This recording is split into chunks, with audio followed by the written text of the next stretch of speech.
This is Stay Paid, a sales and marketing podcast on a mission to help you close more deals and retain more business. Welcome to another Silver Dollar episode of Stay Paid. My name is Joshua Stike. And I'm Luke Akery. And today, Luke, we're going to be talking about client gifts. Client gifts. It's September. It's September. Thanksgiving's right around the corner. Yeah, holidays are right around the corner. Yes. You may not have thought about it this way, but sending gifts to your clients is actually a very powerful form of advertising. Gifting is an act often meant to show appreciation, reaffirm a relationship, or establish a unique connection with someone. That's why professionals and relationship-based businesses must hold themselves to the highest gift-giving standard. So today, with the holiday season approaching us quickly, we're going to go over why strategic gifting works, where most companies fall short, and the types of gifts that will make you stand out from the crowd. Now, this actually comes straight out of issue 3 of our latest magazine, Business in Action. Yeah, before we came on the show, Josh was like, I'm going to give a little pluggy to our Business I was hoping in we Action could leave that in the green room. The pluggy. Well, pluggy poo.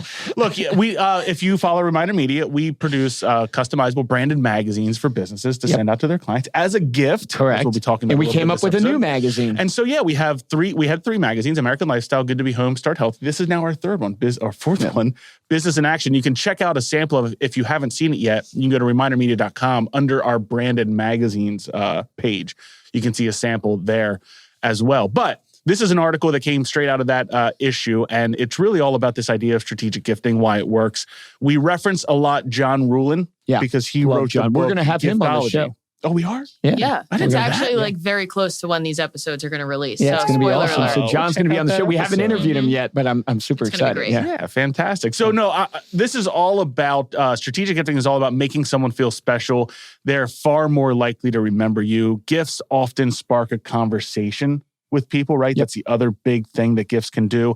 And then, of course, this is what we talk about all the time, this idea of the norm of reciprocity that gifts produce. Yeah. They really, because Gabrielle, our content writer, she writes all the show notes and everything like that for the show. She did a whole research on reciprocity, and I had no idea that researchers truly don't understand it, why it's so ingrained psychologically that when you are given something, there's this form of indebtedness that happens that you literally have to respond. Yeah. And the same kind of applies even when something's wrong done to you, that you want to respond with doing something wrong to the other person or punishing the other person. It's really interesting stuff. The same also applies for indifference. So consider that. Not only is benefit for benefit, harm for harm, but indifference will breed indifference. So if you're not contacting your clients, you're not sending them gifts, they will naturally be indifferent towards your business Yeah, as well. that's power. That right there is worth the whole episode. Just realizing like, all right, here's your dad joke for the day. Ingrained in the human being. Like you can't fight it. Like it's ingrained in the human being. Do something nice for somebody. They're going to repay you on it. The other thing to keep in mind here when giving gifts is this idea of norm of reciprocity, right? This requires that we repay in kind what someone else has done for us. There is a time decay associated with this. So they've studied this as well, that the amount of time that passes between the gift being received and contact from the gift giver, there's actually less and less chance that someone will be willing to repay. Now, obviously, you're not sending gifts just to get something in return. Yes, right? you are. Yes, I'm just kidding. Obviously, you are sending gifts. Well, this goes to a deep philosophical conversation of, are we all hedonists? Okay, that's another podcast. We'll just you are, because it is your advertising, but you're also showing appreciation. And you want to build the relationship, obviously, because it does benefit your business, but that's how you build the relationship. Yeah, it's true. That's how the world works. You don't want to treat it as, oh, I sent you something, now will you do something for me? Yes, correct. Well, that will come across as inauthentic, right? Or insincere. It's like another thing that you should be doing all the time, right? When you meet people or when you're coming across people is smiling at them. Because if you smile at them, it's all, and I just read all this research on it, but it triggers in the brain of other people the natural ability for them to smile back. A smile is contagious. But people can feel a fake smile and they can see a fake smile, right? The same comes with gift giving. They can feel a fake gift. They can feel that and they can sense it. And I think John Ruhlin talks about this. Maybe it's in your notes. It's like the idea of sending gifts just with your kind of branding and logos and all that crap on it. It's like, it's not bad to have your branding and logos on stuff. It's just that can't be just the gift. Yep. So that brings us into some of the best types of gifts. I love that you said that because the first one, I think may have been a quote even from Giftology, but it's the thoughtful thought that counts, right? So it's not just about sending a gift or something. It's about the thought that goes behind it. What does that mean? So that means paying attention to the hobbies that your clients have, favorite movies, pets, their children. Well, we see people take advantage of this with our magazine because we have different content types. Mm-hmm. So we have like the home and garden one, we have the health one, we have the lifestyle one, business one, stuff. And so people, like, if they know, like my wife Megan's into fitness, so if they know that about their client, they send the fitness magazine and they pick out the content within that they can customize in the magazines based upon the interest of what they think their clients will like. Then they have the reason for a phone call, but it attaches way more personally. So it's that same concept of going, whatever gift you send, it doesn't have to be expensive. Yeah. But it just has to be thoughtful. Yeah. Personalized. The main driver behind that, obviously, because people will appreciate it, but also the more often that they use your gift. So it's practical as well. The more often that they use your gift, the more often they will think about you and in turn your business.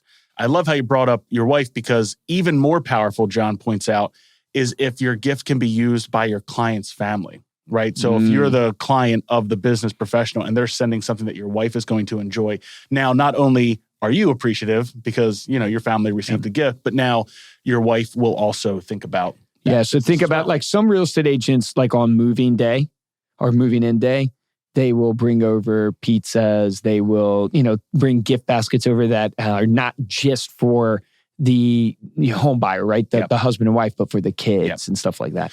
Another thing in here within the best types of gifts. So I don't think we're going to go through a list of actual gift ideas. These are just ideas to help fuel what types of gifts you should be getting. But emotional memories last longer. So think about this. Dale Carnegie famously says, a person's name is the sweetest and most important sound in any language. So think about personalized gifts. Anytime you can do something with like embroidered bathrobes and towels, and embossed leather portfolios, engraved stemware and wine chillers. This idea of personalizing the gift towards the person, whether it's a family name or their name, something that will stand out to them as well. Making sure that it's super high quality. And then also a note of appreciation goes far. So make sure that you are attaching a note to your gift. And if you can do it handwritten, even better, even more powerful. Yeah, I love that. It's all about connecting personally. It's not about the expense. It's literally like I get a lot of gifts given to me now, just throughout the business relationships we have and stuff like that. Can you think of a favorite gift that you got? That case of white monsters. that was a sales gift. But that really impacted me, man. That guy was following me. And let it be known, that was years ago. Yeah, that was not like a last week kind of thing. But think about how powerful that gift was. It's your interest. Their handwritten note came followed me on social, saw that I enjoyed drinking white monsters, which I don't anymore for my health. So nobody freak out. Green monsters now? Yeah, now I drink Celsius. It's supposedly the healthy energy drink. I mean, every once in a while I might have a white monster, but I don't drink it like I used to. But he sent me a whole case of white monsters with a handwritten note and saying he enjoyed the podcast and all this stuff. Now he's prospecting me, right? And I knew he was prospecting me, but it was like, oh, that's awesome. All right, then the last part here is where most companies fall short. Now, we've touched on this a little bit, but one of the biggest issues or the biggest areas where companies fall short is these unremarkable or boring gifts. So this we would classify as like generic items like fruit baskets. You mentioned this earlier. Things with your company logo on it, like stress balls with your company logo. That's the natural thing. People go straight towards that because it's easy, it's fast, it's cheap. You buy them in bulk. That kind of stuff is not going to have an impact, and if anything, may have the opposite impact. I would say it will have a very small impact. It's not like it won't have any. There's a reason why there's so much money out there and so much money in corporate America being spent on magnets and coasters and little sunglasses and stuff like that. But it's just going to be small. Yeah. It's going to be a little bit more gimmicky. Another example in this unremarkable or boring items. Now, I wouldn't count Monster Energy drinks in here because you still remember that. But one example they point out is food and drinks.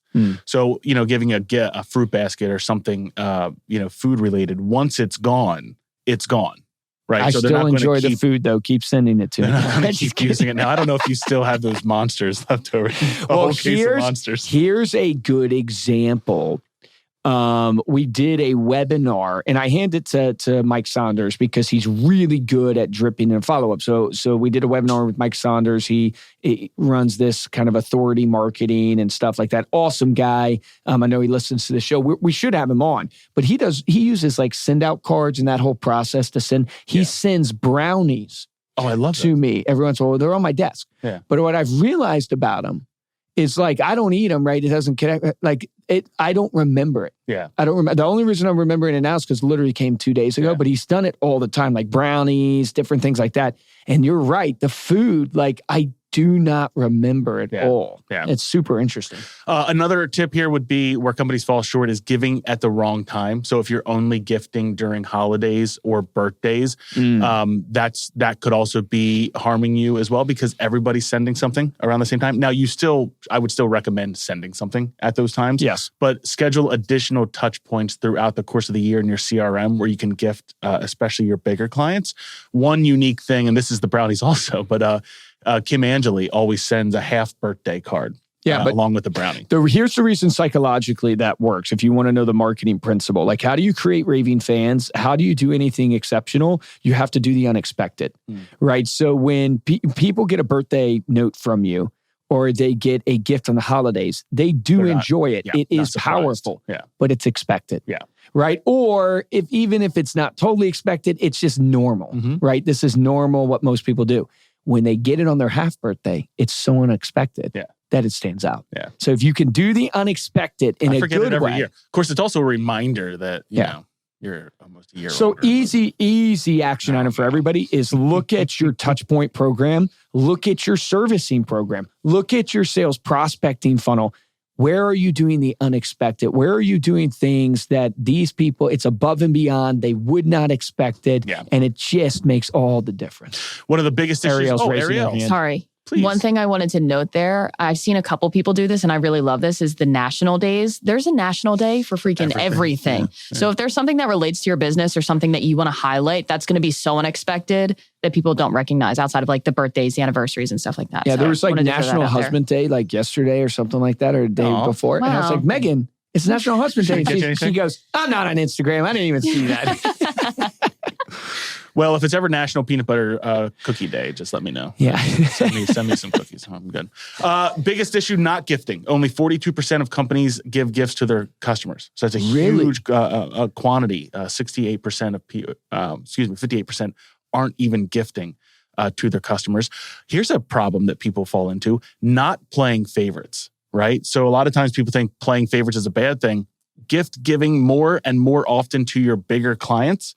Follow the 80-20 rule, right? 20% of the people that are driving 80% of your business, you do want to invest more in them. Take that time to send them something personal, send them something more valuable and more often.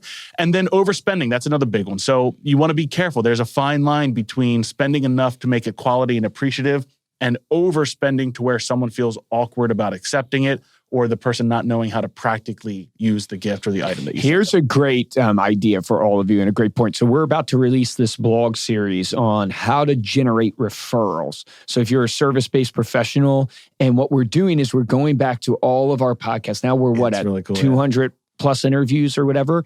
And all these top producers, I mean, $1 million type people telling us their ideas of how they generated referrals. Client events is the first one we're going to talk about. Yeah. What a great way to spend more on your top 20%. Do a client event for them. It's like a gift. The holidays are coming up. Like my brother, he's going to throw this holiday party for all of his top clients. He did it last year. It was an unbelievable hit. So much good feedback, so many referrals, and so much marketing collateral. Where does he do the party? So he rents out some venue there in Lynchburg, Virginia. Okay. Yeah, he actually rents out a venue. Yeah, I think he spent, I want to say like $12,000. Okay. I think he spent $12,000. Now he had a good 150 or so people show up to his party. But and you don't have to maybe go out all out on that. This blog's going to talk about how Tony Ray Baker does it at a hotel. Yeah. Right. He rents out a bar at a hotel. Cleanup, right? No cleanup, no anything like that. And it literally for like, I don't know, 20 people, 25 people, it's an easy way to give back. And you don't see a client event as a traditional gift because it's not. But every year we do a company party and our employees rave about it, right? It's our gift to them of like, hey, we're partying, we're celebrating, we're flying in, all that stuff. Yeah, nice. All right, there you go. There is strategic client gifts for the holidays. Thank you so much for listening. You can head on over to staypaidpodcast.com for the show notes and the video of this episode. You can also get a special deal for Stay Paid listeners over at staypaidpodcast.com. unforgettable.com/magazine. We can also hook you up with a sample of Business in Action if you're curious in seeing our new publication. You will as well. love it. If you're looking for ways to support the show, we ask that you head on over to Apple Podcasts, drop us a 5-star review, leave a comment to let us know how we're doing. We'll read it here on the show. And the best way to show your support is to tell a friend and share this show with somebody else. Luke, this joke comes, you've already heard this one, so I'll ask you, Ariel. Ariel. Oh, yeah. This comes from our podcast friend and just general friend in life. Is this Mr. Sean Carpenter? Sean Carpenter. It's the way I already knew. He texted me this one the other day. What do you call a hippie's wife? What do you call a hippie's wife? Yeah. I don't know. What? Mississippi. Oh, wait, that one's so good. If you want to get a hold of me or Luke, you can email us at podcast@remindermedia.com. And of course, you can find us on Instagram. We're at Stay Paid Podcast. For this episode of Stay Paid, I'm Joshua Stike. Guys, and I'm Luke Acree. Here's your action item. It's September. You got Thanksgiving and then all the holidays, right around the corner. You need to send something to your clients. Get out in front of them, take advantage of this time, right? And you can do something different. You can segment your list. There's a ton of different options out there, but the key is you actually have to do it, because the difference between top producers and mediocre producers is top producers take action. Take action on that today.